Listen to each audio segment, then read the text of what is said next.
So nakakagulat no, to be honest, mga 85 to 90% close to no. Creed Aventus sa kaliwa, Debonair sa kanan. Aventus, Debonair. So nakakagulat no, to be honest, mga 85 to 90% close to no. Sa Upnan Supremacy, Not Only Intense. So ito para mabilis lang no, para sa akin tong Debonair, nakababatang kapatid ng Upnan Supremacy, Not Only Intense. Kumbaga ito si Upnan Supremacy, Not Only Intense, ito si Debonair, naka 100% volume. Si Debonair parang hininaan mo lang ng konti mga 85% no. Base note, musk, oak moss, ambergris, and vanilla.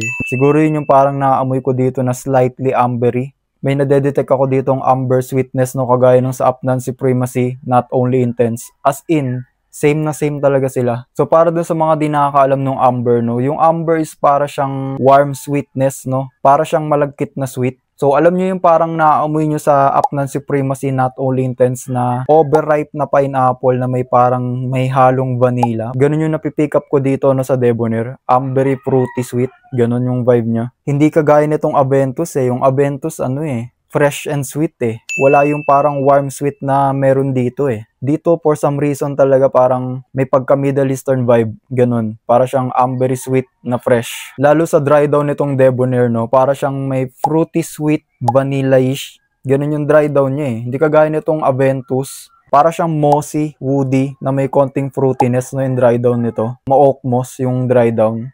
So kung gusto mo nung Upnan Supremacy, Not Only Intense, na hindi aggressive, pwede mong kunin tong Debonair no. Para sa akin mas friendly to, yung timpla nito. Para siyang Upnan Supremacy, Not Only Intense, na hindi bargas. Tsaka kudos din para sa may bottle nito no. So bottle quality wise maganda, magnetic cap pa siya.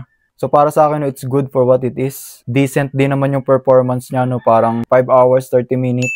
Pinaamoy ko rin siya sa ate ko no, nagustuhan niya yung amoy.